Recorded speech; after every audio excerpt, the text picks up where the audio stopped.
Good afternoon, everybody.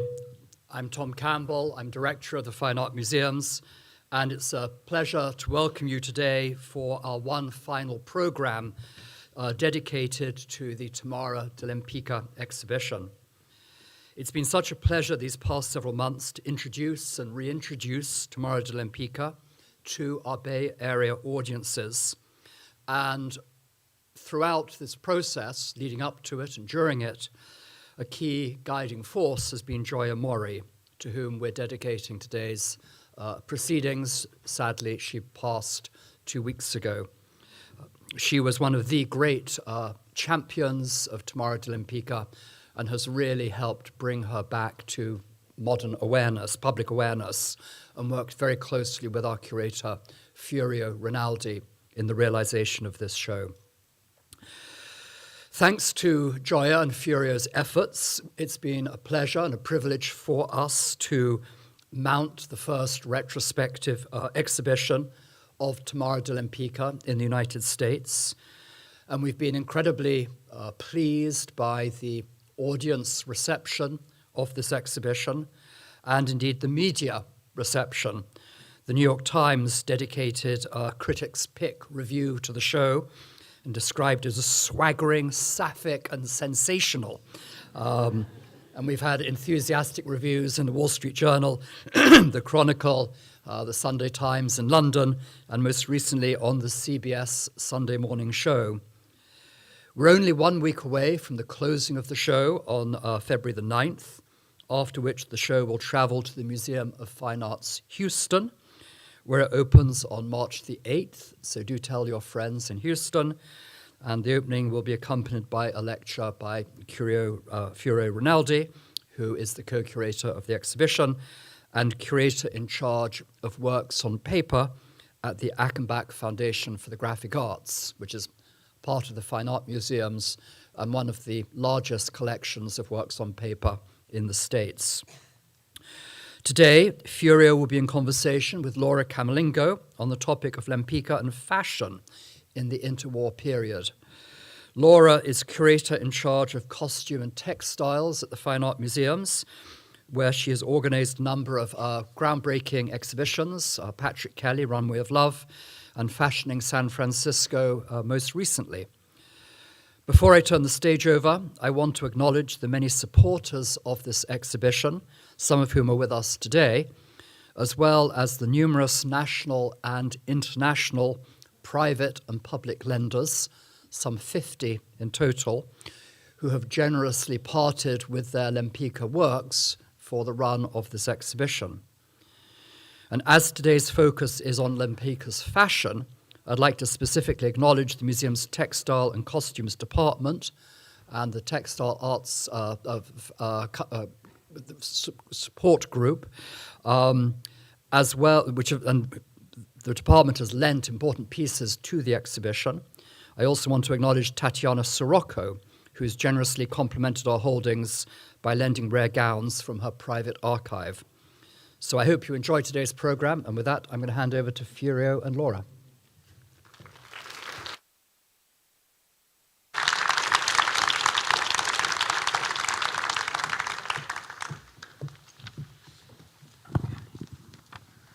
Welcome, everyone.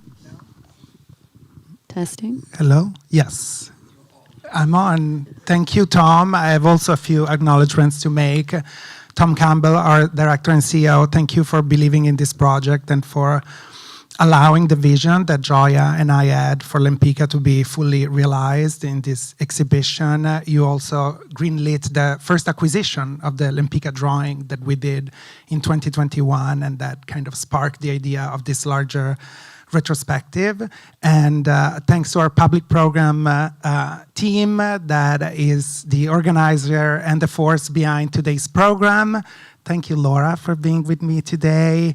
And we have some special guests today, very, very special guests that you may recognize. It's the entire group from the Art Deco Society of California. Where are you? Say hi. Dressed to the nines, in fully. You can stand up. I want everybody to see. Whomever wants to stand up. You have in such an amazing attires. Thank you. We are living in our Art Deco dream today for you. Thank you so much. And this program, I think you're the perfect audience for today's programs, where we're gonna really go in almost an anatomical way through Lempicka's paintings and through her archival photos and understand what really was going on in fashion at the time. So I'm nowhere a fashion expert, but Laura is. And thanks to Laura, we have retrieved this very, very interesting description from 1929 Vogue magazine. I quote, "She seeks purity in line, in contour, hair, and clothes. She knows that in the drama of her own personality, she must be stage director, scene shifter, mistress of costumes, as well as star of the play." And this was the description of the so-called new woman, the modern woman of the 20s that was being somewhat designed. And as Laura wrote in the beautiful essay for our catalog, it's almost like a description of Tamara de Lempicka herself. Absolutely. The way she incorporated stylish modes of dress, the way she fashioned her appearance to navigate spaces as an artist, as a liberated woman in the early 20th century. And the rest of the text actually is also very telling of women's shifting roles of expectations during this period. It concludes with, quote, "She knows that perfect grooming brings perfect poise, and she turns from her dressing table, serene and confident, to meet whatever critical situations come her way," end quote. And I think that's also equally telling of what's happening in society at large, and of course with Lempicka herself. Very true. So she was an artist, but she also saw herself as a work of art, as the embodiment of a new societal type that was being designed at that period. So this is why Lempicka is so important. She was an incredible painter, a wonderful draftsperson, as you all may have seen in the exhibition, but she captured the essence of this new emerging woman, which would define how modern women would behave and look throughout the 20th century. And before we get into, and as you see, the paintings that are in the exhibition and the drawings and the illustration very much capture a woman who's defying stereotypes, conventions. They have an access to society that was unprecedented, and fashion truly captured those changes. And today with Laura, we're going to understand how. But before we go into her paintings and her photos, Laura, can you tell us about what's really happening in a very short span of time in the early 20th century that leads us to these really significant changes? So I think for us today, it might seem strange unless you're dressed as part of the Art Deco Society and you embrace these styles. But it might seem... Art Deco Society of California. Yes. But I think for many of us, it might seem strange to consider that the styles that Lempicka is showing in her artworks were actually quite radical in their time. We have to consider the preceding century or so before she is working. We can look here, the late 19th to the early 20th century, the end of the Victorian period into the Edwardian era, where, speaking very broadly, women's clothes are characterized by thick layers of fabric, heavy swags, tight armscye, which means you have limited mobility in the shoulder, and also underlayers like corsets, crinolines, bustles. And all of these things restrict physical movement, but also speak to the fact that women's autonomy was not really realized during this period. We see a great photo of Lempicka herself in 1911, at which point she's wearing styles unlike what we see in the plate from the Achenbach, very covered, very restrictive, fitted at the waist. And what happens in the early 20th century as we go through is that we see that women's clothing styles become progressively more streamlined. The image that you see on the left is from 1913, and Lempicka's work is from 1925. And you can see on the left that the styles from preceding decades even have become much slimmer, much less heavy in terms of fabric. You can start to see a bit of the shoe. And then, of course, by 1925, we have really fitted dresses, great simplicity. The whole calf and ankle is exposed. And I think here what we have to keep in mind, what really launches all of these changes is also the emergence of World War I. And the amount of women who go into the workforce, the embrace of masculinized forms of dress, particularly in factories as women are going to work, And once women start to wear clothes that are a bit more comfortable and functional, they want to continue to wear them. And that's what we see come out of it in the 1920s. Thanks for providing this very interesting premise and framework to what we're discussing today. What is also very interesting, and I thought to bring this up in this specific talk, and it's also a section of the exhibition, Tamara not only reflected changes in fashion of the time, or she wore amazing, garments herself, but fashion played a very important role in her professional development. When she arrived in Paris in 1918, fleeing from Russia, from the Russian Revolution, from the Bolshevik Revolution of 1917, she found her first jobs, her first professional, artistic jobs in fashion, as a fashion illustrator for some local fashion magazines. Not only that, but also she kind of learned how to draw by copying the figurines and the models and the illustrations that were kind of gracing the covers of Vanity Fair, of Vogue. We have here, she's copying an illustration by Helen Dryden from the 1919.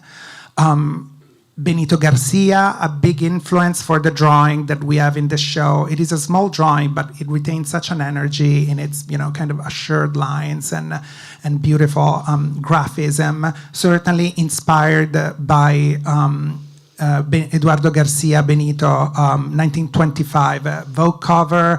And in the Lempicka Estate Archive, there are these amazing volumes that the family has allowed me to go through and study. And at some point, Lempicka cut out these clippings from printed illustration, the one that you see at left. These are not drawings, they're printed illustration, with a little tag on top that says Femina or Illustration de Mode. And these were very two popular fashion magazines circulating in France at the time, for which Lempicka provided this drawing. So clearly she wanted a record of those early work. And to the right, you have the beautiful drawing called Parapluie, the umbrella, which was done for one of the illustration of these magazines. So fashion is really something that helped Lempicka to kind of take off artistically. I think it provided her to have the methodical approach to draftsmanship. And of course, the emphasis on decorative elements, on fashion elements, started very, very early on. And certainly she's responding to what's happening in contemporary culture in that, to us in a digital age, fashion illustration might seem sort of like a foreign or faraway concept. But this was really how women accessed style trends. Magazines in particular reached their peak during this period. That's how most people would get not only fashion news, but pop culture news, world events, literature and arts would be incorporated into fashion magazines. And during this period, fashion illustration becomes a career unto itself, in that people can create illustrations for magazines, or with the rise of ready-to-wear clothing, they can create designs that they can sell to department stores or smaller designers to have made. And so it's also a path forward in terms of professionalism that only shifts in the late 1930s with the introduction of photography. Yes, of course, her career with fashion, editorial fashion and fashion publication continues throughout the 20s and 30s, as she worked extensively to produce the covers for Die Dame, who was at the time, in the interwar period, it was the magazine for women of the highest circulation. So something like Vogue in the US, Die Dame, which was printed in Berlin, and unfortunately closed during the Nazism as the publishers were Jewish, provided Lempicka to showcase throughout Europe her fantastic paintings. And you see at center the fantastic St. Moritz. And to note here, one, we're getting a sense of the diversity of styles that come available to women in this period, and we'll talk more about that as we go through. But I think what's interesting here, Furio, is that often the distinguishing mark of a successful fashion illustrator was their ability to render fabric and to capture texture and weight and patterning. And I think we can see that that early training really helped her later on as well. All right, so what we're gonna do today, and I'm very excited about it. We're going to do very much go in a granular way on the different types of fashion that Lempicka portrayed in her paintings, starting with, of course, the pièce de résistance, the most important aspect, the evening gowns, which are so fantastic, and to embody this physically, I would say this category is the portrait of Ira Perrault from 1931, one of the masterpieces of the exhibition and of Lempicka's female portraiture of the early 30s. It portrays Ira Perrault, who was a poet. She was a muse for many of Lempicka's most beautiful paintings. You can recognize her from the very big green eyes and the small lips and this bob. And most importantly, it was Lempicka's girlfriend also for many, many years. They were both married to men at the time. They met when Lempicka first arrived in Paris in 1918. And it was a relationship that was also an interesting intellectual exchange because Ira wrote interesting poems about Tamara, and Tamara, in exchange, kind of glorified the beauty of Ira in some of her most memorable panels, including this one, which I interpreted in the catalog almost as a nuptial painting, almost like an allegory of their wedding. She's clutching the bouquet of calla lilies, and she's wearing this beautiful dress, which we can discuss. Yes. So I think one of the great things about this painting, which CBS Sunday Morning also remarked on, is the way... And it was owned by Barbara Streisand. And it was owned by Barbara Streisand, yes. Good taste. Is that you can see how the fabric is clinging to the body, and you can really see the shape of her body, the folds of her abdomen, even the navel is exposed, which is also a bit of a departure if you think about having corsetry on just a few decades prior. So we're really seeing her body in form here. And of course, what we see in both the painted image and then the comparables, which I believe Joya found, correct? Yes. Is also this use of draping, which is a big difference in the way clothing is constructed. So whereas some of the other clothes we saw earlier, late 19th century, would have been made by tailoring, where you're using a pattern as a template to cut the clothing and put the pieces together. In this case, we're seeing clothing that is draped on the body, usually on the bias, so working with the fabric to create the softness and drape that hangs off of the body. And I think she captures that so beautifully in all of her imagery, the billowing fabrics. Talking about drapery and kind of volumes, clinging around the body. This fantastic photo by Madame de Ra, also a wonderful woman photographer from the 20s and 30s, also Russian, took of Lempicka here wearing a Rochas gown and a wonderful piece of jewelry, which we will focus shortly. So anything to say about this? So, Rochas launched his house in 1925. He was just 25 years old, and it was 8 years before this image, and was very much celebrated at the time for this fresh, youthful perspective on haute couture, which at the time was seen as becoming a little bit staid. And I think we can see that freshness in this dress. You have an amazing exposure of flesh here, her arms, her neckline, her décolletage, these beautiful folds of fabric. And he was often quoted as saying that he designed clothes to respond to contemporary events and contemporary culture. And I could see someone like Lempicka being very appealing to him as a designer who's so attuned to the zeitgeist in which he's working. And I love how she poses as in one of her paintings here, basically. So she's really a direct embodiment of her art and vice versa, because you can see a lot of Lempicka in the paintings as well. And in all of her photographs, too, whether she's shown in Harper's Bazaar and Vogue and all these pose portraits, they look like celebrity pictures of the period, right? So she's also inserting her imagery and her personality in that way as well. Another wonderful evening gown, evening dress is the one that you see to the right from a private collection. This hasn't been seen in more than 40 years, so it was one of the great, revelation and discoveries for the exhibition is an unfinished portrait of a woman with a green glove, just one. Unfinished, so very interesting because we can see the kind of layering of the material and how she constructed the painting. The face is very finished. The rest is more broadly, conveyed with broad but always a very assured brush strokes.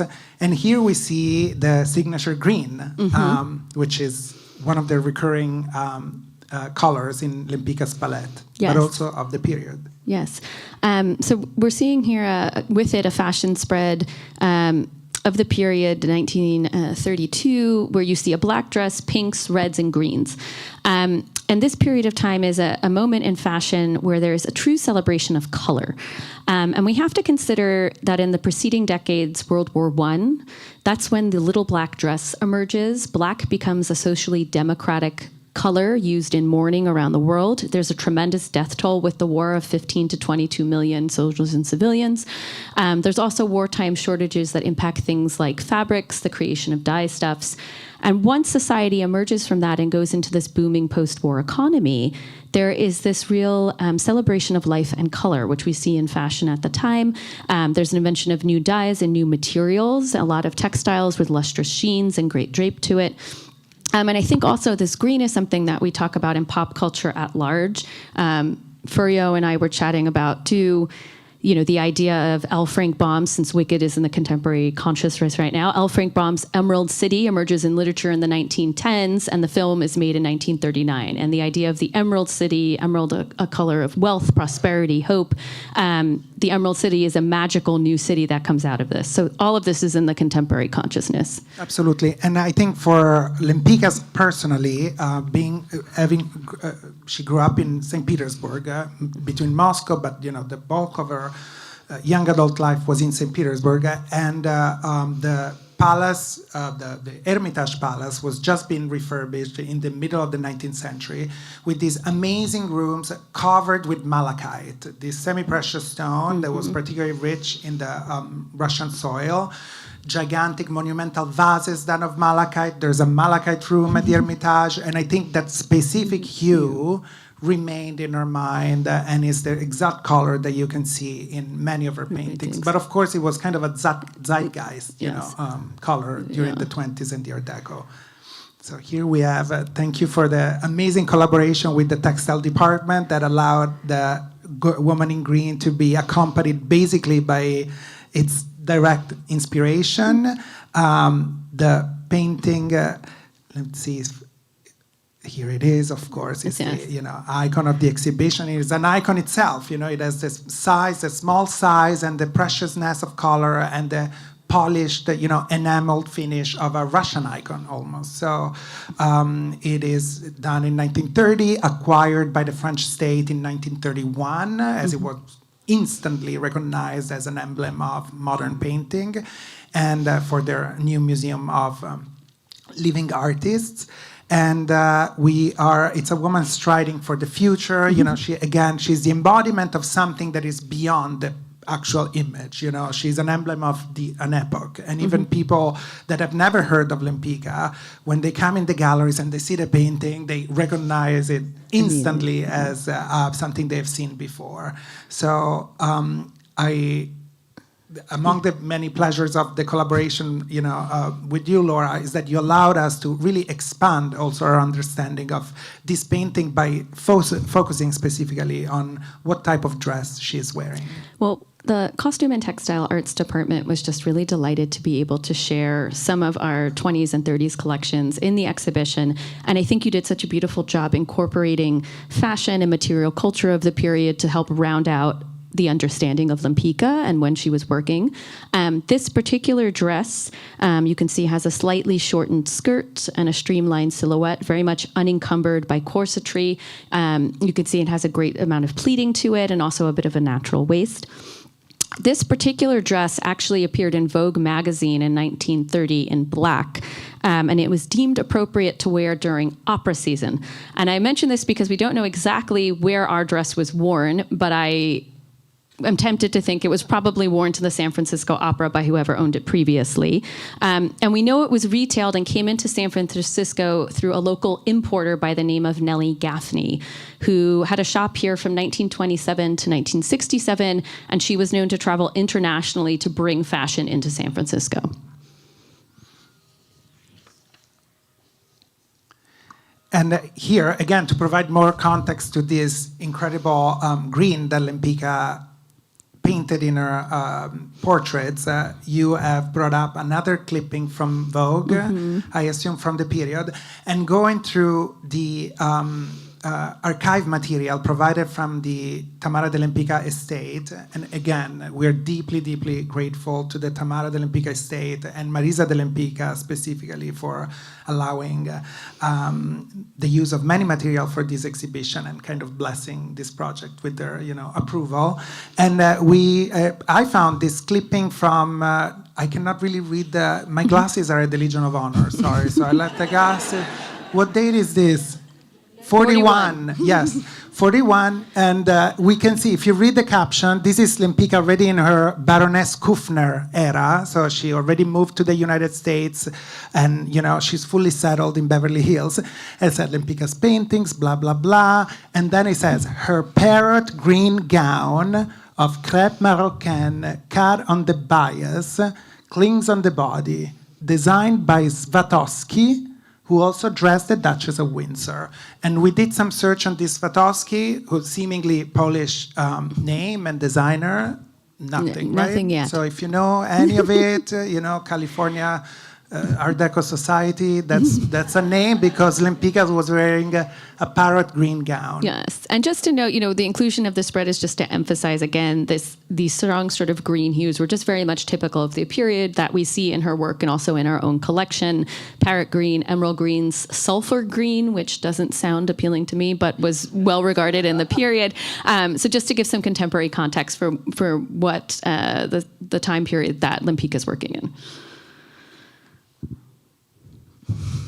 And as you saw the exhibition, and for those who haven't, very bad, you should see it before it closes next week. And of course, after this program, the museum is still open, so you have the time to see it. But we have several moments where fashion is in full display, and also our Art Deco collection from the Fine Arts Museums.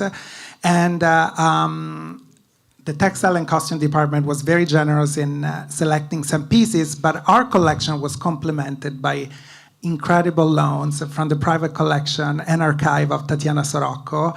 The 3 dresses that you see on the pedestal, the pink and salmon, ones are from her collection, and they're just magnificent. So can we and such a nice complement to what we have on view. Our 20s and 30s designs are a little more staid, and there's such beauty and exuberance in the embellishments on Tatiana's dresses, the metallic and silk thread embroidery, slightly shorter silhouettes, and again, this great sense of color that really rounds out, I think, the exhibition and presentation.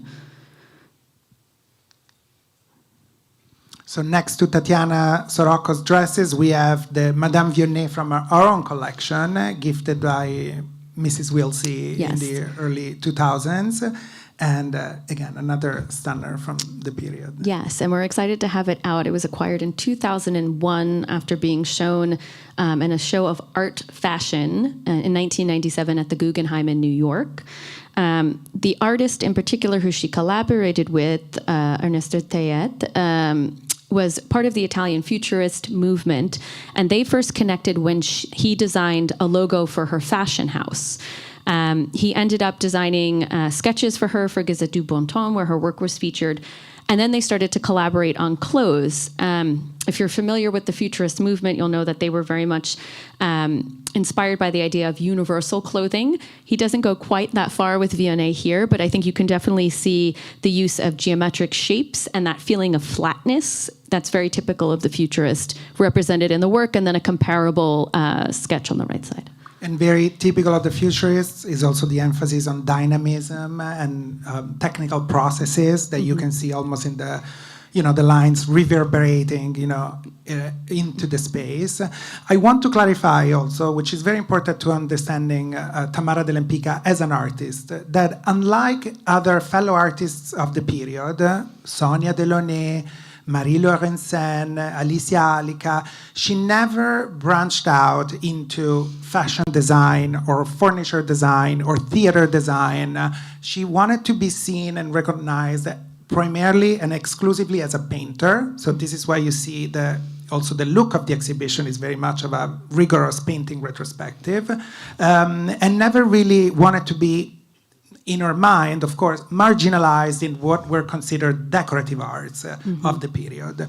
So she wore great fashion, she worked with designers, she worked in fashion as an illustrator at the beginning, but she never became a fashion designer or a decorative arts designer.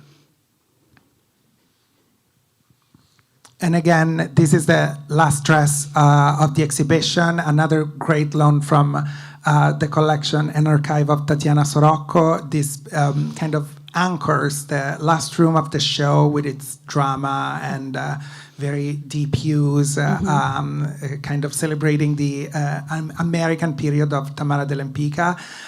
When we were at Tatiana's and going through the archive, I had the fortune of holding this dress, which is made of silk Velvet. Silk velvet. It weighs like nothing. I never really experienced something like that. I could fit it in my hand. It becomes very, very small.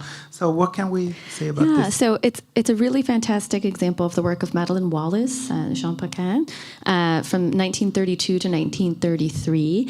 It's important to consider in this larger period that this is the era of women dressing other women, right? So we see designers like Gabrielle Chanel, Madeleine Vionnet, Madame Gray, who are emerging as leaders in the fashion and couture industries. And while their aesthetics vary, they're designing clothes that suit the needs of contemporary women, that are much more comfortable, much more functional.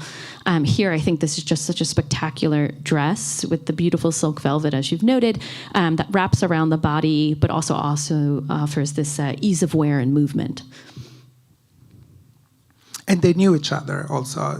Tamara knew Paquin and knew Jean Patou, whose dress we saw before, the green dress. They partied together. There are, very interesting chronicles in Paris at that time where they were very close and they had a lot of fun. Okay, evening wear done. Day wear, which is also very important. Yes. Because we live in the day, yes. right? Yes, so day wear. So what we're looking at in this section also is the rise of what we might call sportswear, right? So a category of dress consisting of casual yet elegant separates, dresses, and coats. And this really becomes a signature of feminine modernity. It's something that women across social classes can wear, and really the marker of telling social status at this point becomes accessories. So that's what we start to see. These are clothes that allow women to function in vacillating roles as wives, mothers, individuals, artists, etc. And I think the styles you see here are, of course, very emblematic of the period. Yeah, this is one of my personal favorite paintings in the exhibition, is the life-size portrait of Tamara's cousins, Ludmilla and Irena Dekler, who left Russia, fled Russia with her and arrived in Paris. Ludmilla, with the long hair to the right, would become also eventually a painter herself in Italy of some renown.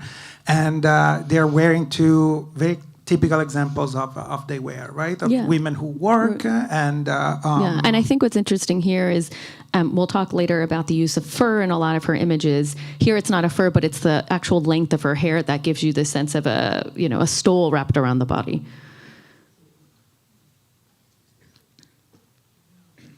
Another two great example of they wear in Lempicka's painting. The painting at left is the portrait of the Duchesse de Valmy, the Duchess of Valmy, so belonging to this, aristocratic, seemingly noble world of Paris, living between Paris and Milan, that was very much Lempicka's clientele at the beginning of her career. And she chose one of this painting to, in fact, present herself in Milan at the first exhibition that she did in 1925. So I love how the For Lempicka, you can see it in every painting. The fashion is not an addition, is not a decorative element, is not a detail. It provides the structure of the entire figure. Here is really is containing itself within the picture plane, the frame of the picture, with this great color, new colors also, and I think you touched upon that. And to the right, you have the double portrait of Ira Perrault at the mirror, which is for the first time exhibited double-sided. It's a painting that was painted on both sides. It shows Ira kind of bust length with this, I don't know, shirt? Yes, yes. top. Blouse. With a blouse, yes, with a nice, green detail as well. Yeah. But of course, the most striking piece of day wear in the exhibition is the one worn by Mrs. Bush, Mrs. Rufus Bush. Her name was Joanne. This is the painting that brought Lempicka to the United States. In 1929, she was commissioned to paint the portrait of Mrs. Bush, which was meant as an engagement present from her husband-to-be. Tamara took an ocean liner from Paris, arrived in New York in 1929, styled Mrs. Bush, and you discuss what she's wearing and by whom. And then, of course, in the entire process is recorded in the exhibition throughout the preparatory drawings for this magnificent painting, which are for the first time reunited with the final work. And as you can see, Tamara always envisioned this portrait set against the skyscraper. This is the first time that they appear in her work, and they become such a staple because she arrives in New York, and of course she's completely mesmerized by these new constructions that impose and infuse a sense of verticality to the entire figure and of monumentality and also of modernity. Yes, and I think it's interesting to and I'll talk a little bit about the designer Hattie Carnegie in a second, but to see how the garment changes between the preparatory sketches and then the painting, whereas at one point she has some sort of embellishment on the wearer's left shoulder, and there's much less in terms of fabric, being illustrated in the sketches, and then of course the dress or coat itself becomes much more streamlined in the final image with this gathering of fabric. It's interesting what you said about, the clothes being integral to Lempicka's paintings, because Hattie Carnegie was a Vienna-born designer who worked in the United States and New York City, starting as a milliner in 1909 and then eventually transitioning into women's clothing in the 19-teens. But she was a designer who often said that she wanted people to see the woman in the clothes. The idea was that, somebody would walk in and go, "What a beautiful dress." They'd say, "What a beautiful woman. Look how elegant she is." And the idea of designing clothes for somebody who was very well turned out, it was about the total package. What's interesting to note, this is 1929 we're talking about with this painting. That year, Hattie Carnegie had sales of 3.5 million, which in today's dollars is $64 million. And of course, this is the beginning of the Depression. So I think it also goes to show not only the success of women designers at the time, but also American fashion at that time is also really coming into the fore. That's so interesting because the same year, Lempicka claimed, so 1929, that she already made $1 million through her work as an artist. So they were doing pretty well. Yeah. Yes. Very well. Which makes it even more jarring that they were erased completely by the art historical canon or fashion history, probably. Exactly. So you said something about the talent that she has in conveying fabrics, which is true and comes from her work with the fashion illustrator. And in this painting, you can clearly see the sheer substance of the stockings, which is fascinating. And you have the silk black skirt, and then the overcoat. So you have really the three different fabrics overlaid. And this is St. Moritz, designed to be the cover of Die Dame in 1929. The year prior, St. Moritz, the ski town in Switzerland, hosted the Winter Olympics. The magazine Die Dame wanted to celebrate that because it saw a record number of women athletes attending for the very first time, and not just in artistic sports, but in athletic sports, and like even jump, and so very, very important for the history of women in sports at large. And of course, Tamara chose her favorite model, Ira Perrault, set against the white background of St. Moritz, which at the time was also becoming a very fashionable destination for the jet set and Hollywood.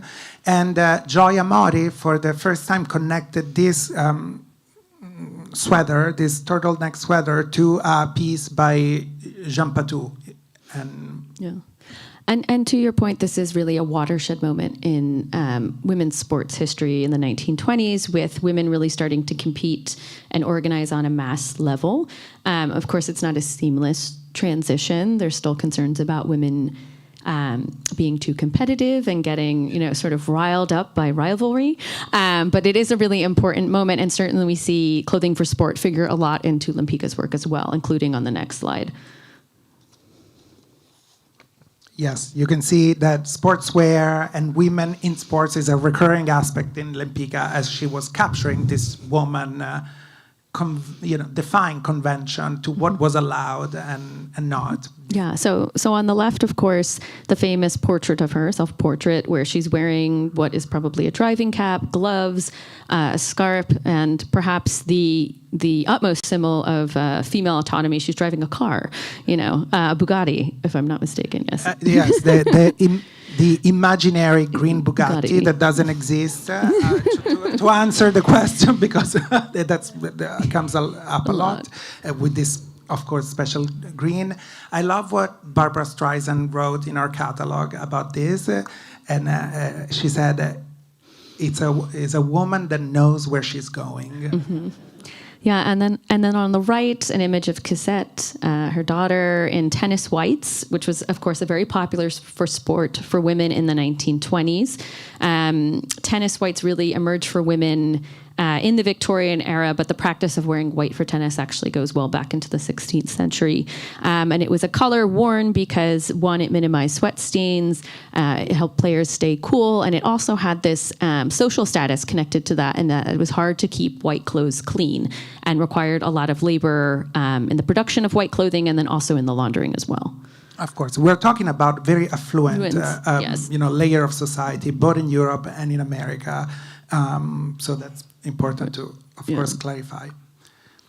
And from the hat that she's wearing, so we're leaning into the accessories, which are very, very important in Lempicka's work, as sometimes they even dictate the titles of the exhibition, of the paintings.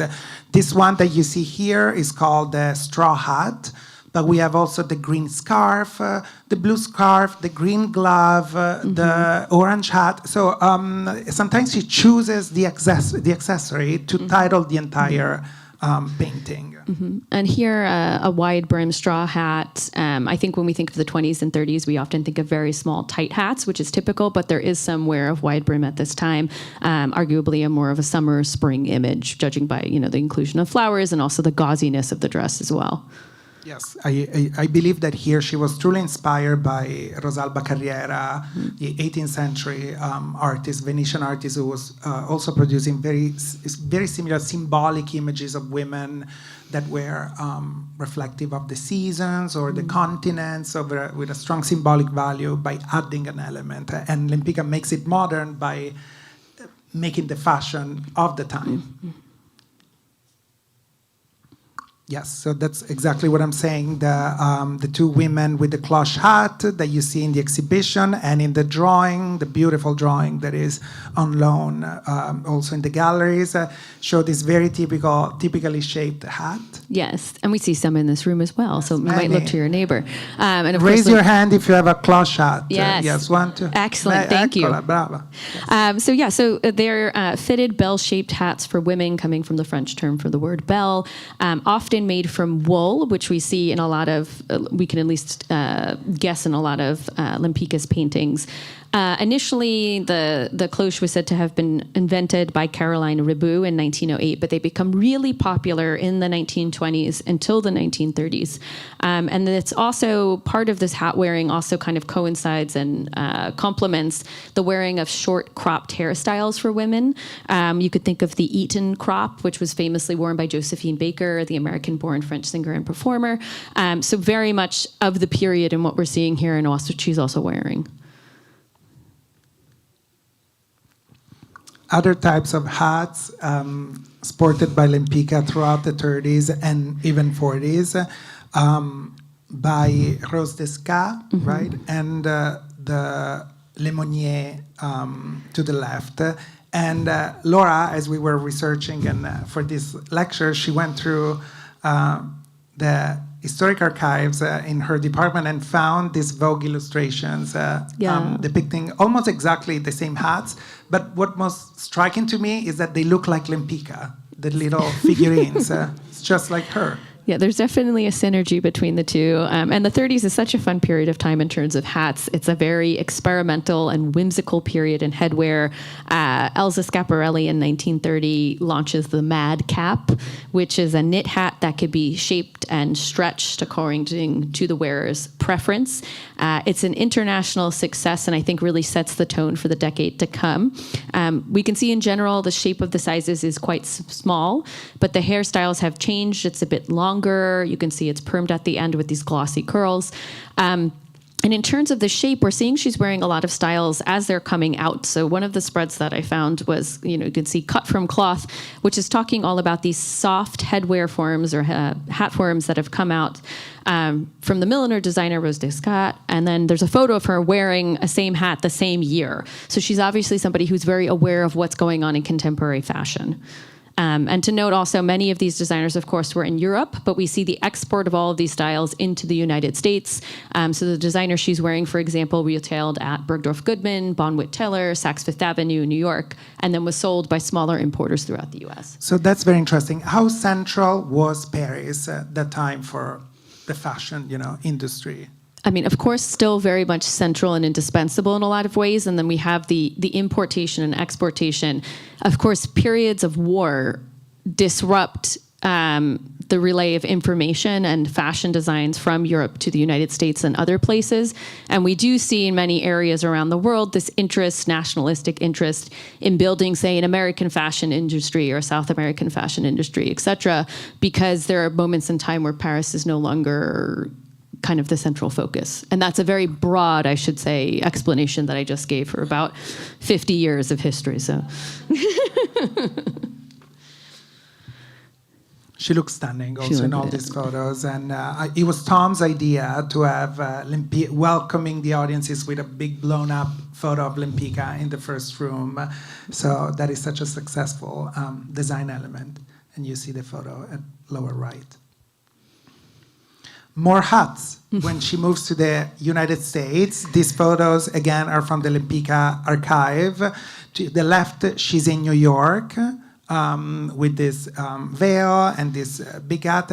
At the time, well, this is like a side note, but the blonde guy was a graphologist. And it was kind of a sensation in New York as he was kind of foretelling the future and, all sorts of things just by reading your signature. So I wonder what he's telling Lempicka, but she seemed like, please. She looks quite content, yes. She's good there. I don't know, I'm not sure. And this is also the point, late 30s into the 40s, the return of a wider brimmed hat. You could see it's perched forward on the front of her head, and she has much fuller hair, so likely the hat is placed and held in place with pins. It's not fitted to the head. And then, of course, you have this very dramatic veil in the front, which becomes popular starting really in the early 20th century with motoring. We see veils coming out into headwear, but of course also gives a very dramatic effect in general, when being worn. And to the right, you have Tamara in San Francisco in 1941. As you know, she arrives in September 1941 to present her latest works at a gallery on Geary Street. This is an exhibition that was organized by a New York dealer who organizes this show in 3 venues, New York, San Francisco, and it concludes in LA in October. And Lempicka stays in San Francisco for about 2 weeks. In 1941, she stays at the Palace Hotel, where this photo was taken. And this is upon her arrival, or the day of her arrival. She's on the San Francisco Chronicle every single day. Every single day there are photos of her. And what I love that she's holding the invite to the exhibition opening, which was shown in the exhibition in the vitrine. And again, she's wearing a beautiful white-brimmed hat. Yeah. And of course, we could talk about. No. Let's go to the next one because we can talk about furs actually. Yeah. So the one, the hat is very nice, but we're very distracted by the fur, the big piece of fur, which is also an incredibly present element in Lempicka's work and something that she wore herself several times. Yeah, and very much in fashion of the period. So with the rise of sportswear and the simplification of dress, accessories really serve as markers of wealth and status. And certainly fur in particular has been a long-time marker of wealth and prestige. And I think in a lot of her images, also in her own self-fashioning, you can see that as a way of attesting to the affluence of her sitters, really showing who they are. And it's such a nice contrast to the streamlined aesthetic of the dress. It adds this element of volume and drama. And of course, also, she's so good at rendering texture, you can really get the feeling of the fur in a lot of the images as well. And in the paintings, because if you go to the galleries and see the portrait of the Guido Sommi, Piccenardi, the man, with a very robust and brush strokes, she almost tries to convey the texture of the fur, of this magnificent fur color.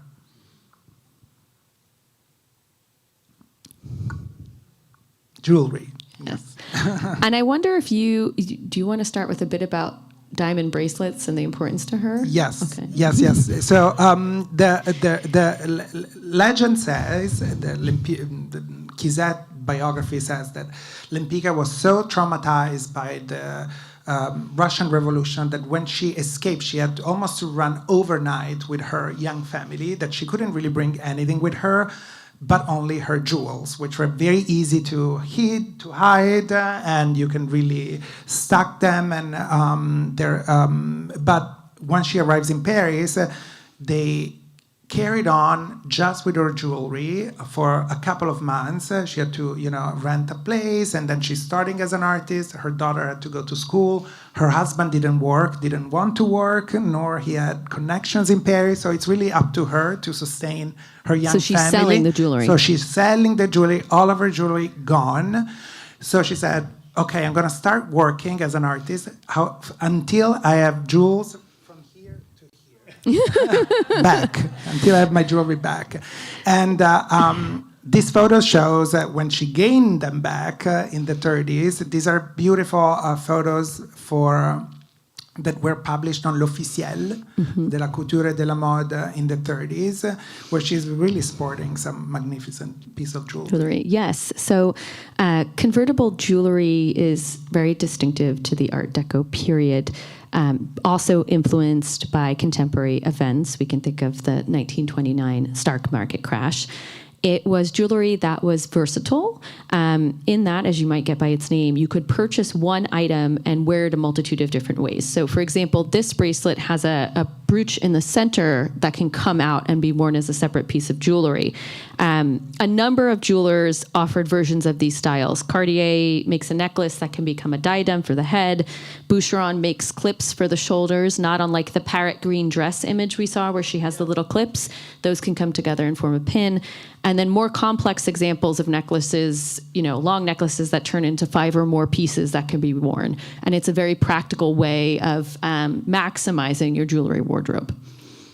Lempicka had an amazing collection of jewels that was sold over time. Van Cleef & Arpels also were, a big name for her.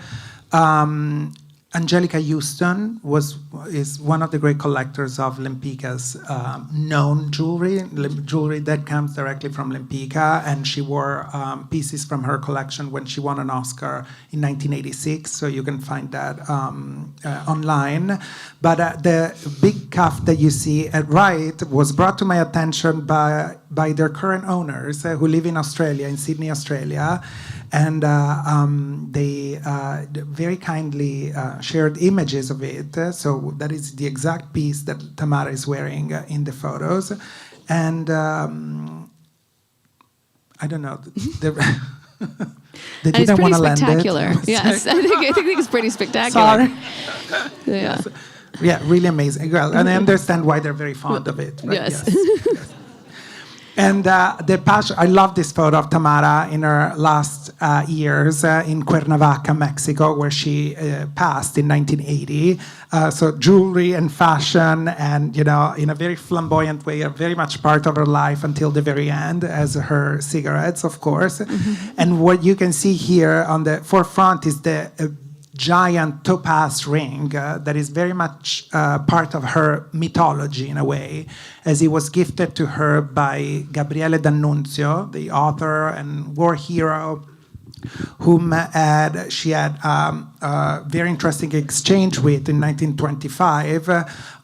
The encounter wasn't exactly fortunate, and so as a way to excuse himself, D'Annunzio gifted her this ring, which she always wore, and it was very, very important to her.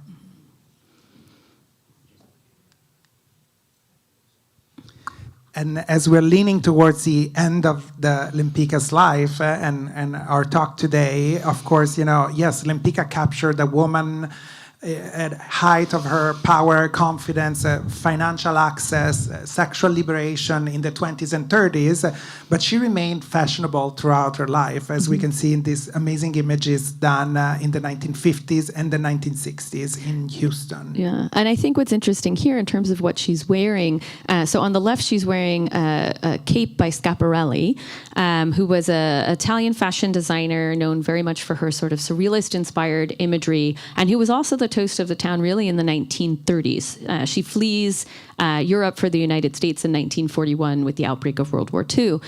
So it's interesting, there are comparable capes to this example in the collection of the Metropolitan Museum of Art. They all date to the late 30s. And so she's probably wearing a style that dates to the period at which she was sort of at the top of her game, if you will. And then at right, and that's the element that I like about this photo. She's out of time. Yes. Nonetheless, she's absolutely confident of her own style, persona, and self-assured. Exactly. And then on the right, also you get this nod to the fashions of the 30s. We're at home in zebra lame, which lame, of course, is a fabric that really emerges strongly in the 1930s with this great metallic threads to it and also this sense of draping, very much looking like the machine age. So I think you get that nod there as well. And these are images of the Lempickas in her later decades that are not really not that seen. So, but she was a fantastic woman, an inspiration throughout. And talking about inspiration, of course, we discussed this at during our first program for those who came here at the opening in October. Madonna was really the one who propelled Lempicka's imagery in pop culture in the 1980s, when she also started collecting heavily Lempicka's work. Her work appears in several videos from the 80s, and they're all featured in the opening sequence of the very popular Vogue video from 1990. And I always thought that somewhat the inspiration behind the very famous corset that Gautier designed for Lempicka in that period when she was collecting Lempicka is kind of derives also from an inspiration, from an Art Deco inspiration, and from Tamara's paintings. Well, I think there's definitely a similar shaping here. A lot of sources cite with Gautier's very famed cone bra that he was looking at the bullet bras of the 1950s, which were designed to give the appearance of a larger cup size without underwire. And you can think of the prototype of the sweater girl of the 1950s wearing a very tight sweater with a rather voluminous chest and a fitted skirt, and then also the Hollywood starlets of the period who have that body shape, like Marilyn Monroe or Jane Mansfield. His first collection showing that shape was in 1984. He sent a velvet cone bra bustier dress down the runway. And then, of course, Madonna wears it and kind of really puts it into pop culture history with the Blonde Ambition tour. And I think the first time she wears it is in Japan in 1990. And coming to more recent Deco and Lempicka inspiration, we're staying on Lempicka more than Art Deco. To the left, you have Demi Moore at the last Golden Globes. She's wearing Armani on a collection that was directly inspired by Tamara de Lempicka. And you can see that the dress has almost that architectural, structure of Lempicka's paintings and backgrounds. Yeah. And the metallic fabric, I think, is very much evocative of the period as well. And then at right... Yes. This is from the early 2000s, Dolce & Gabbana, a show, again, they said, inspired by Tamara de Lempicka in the 20s.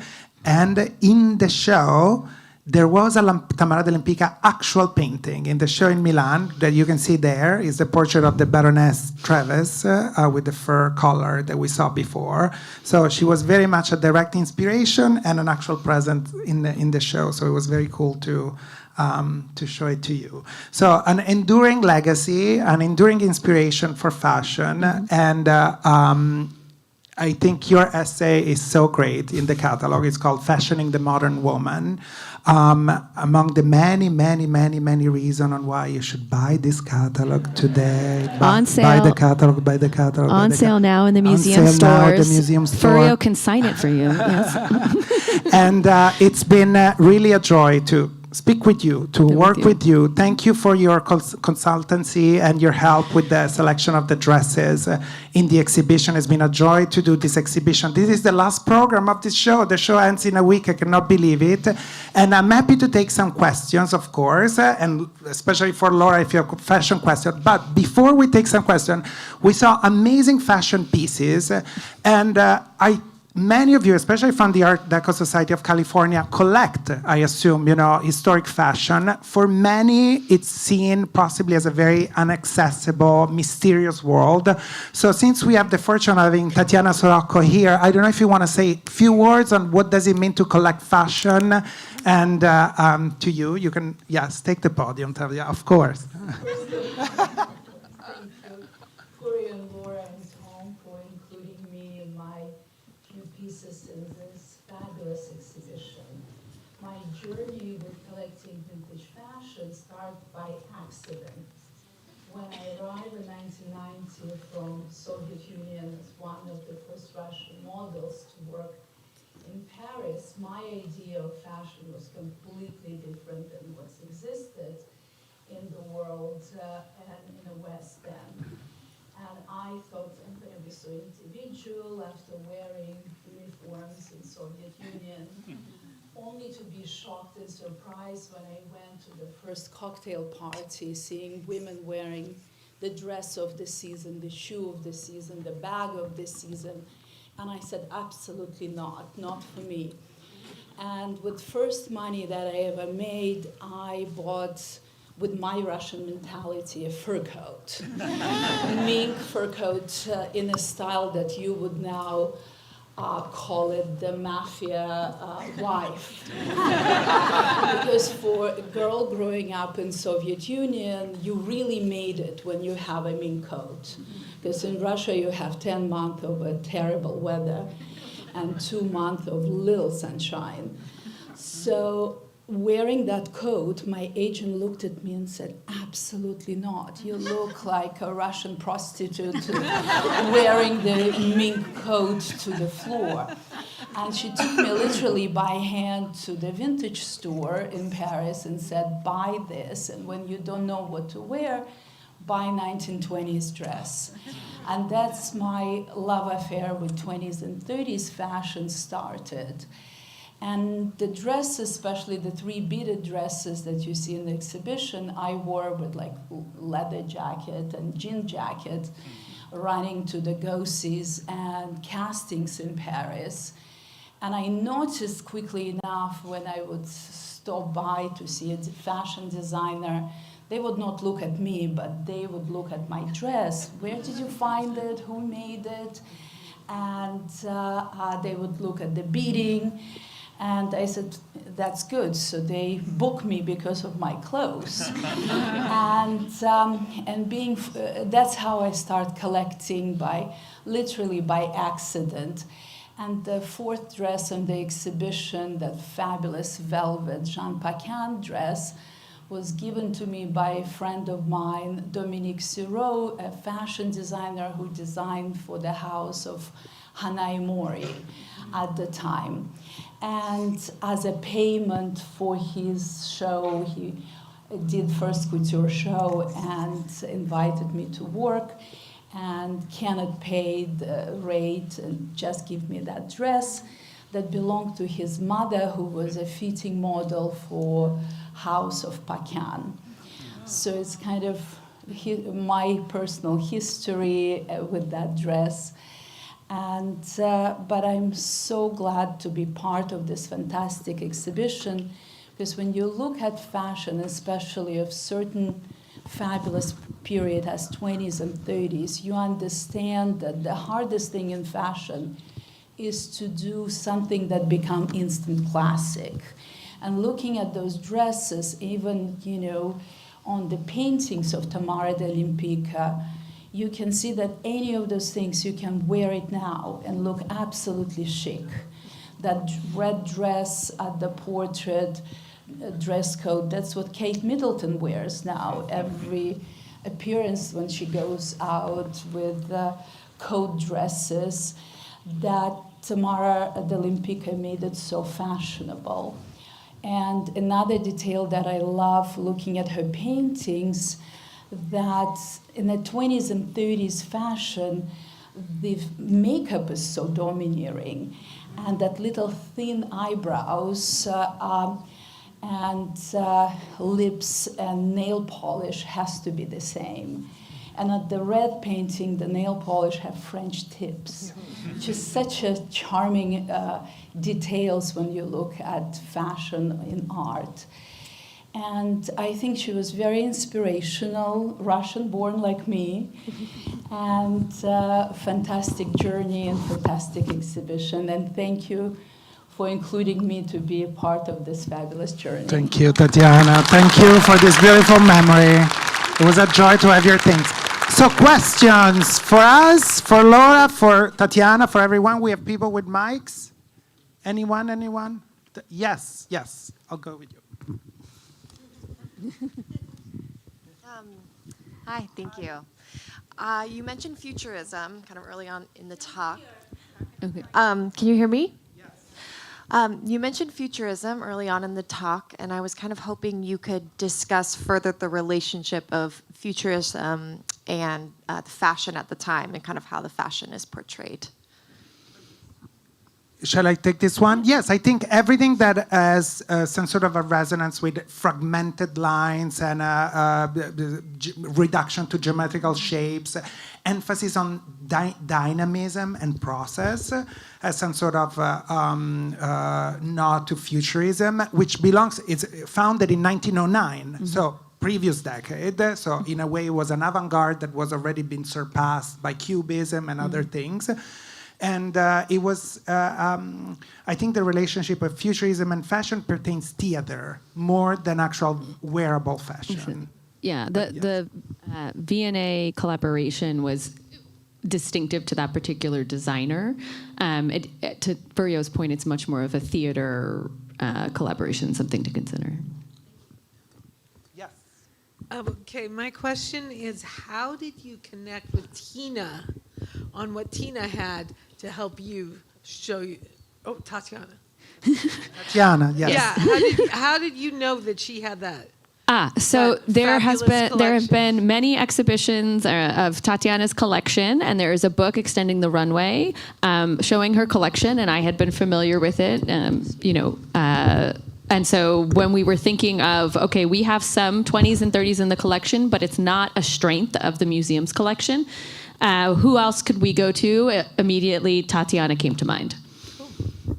There's There's one up there. Thank you. Thank you both for such a rich and wonderful talk and conversation.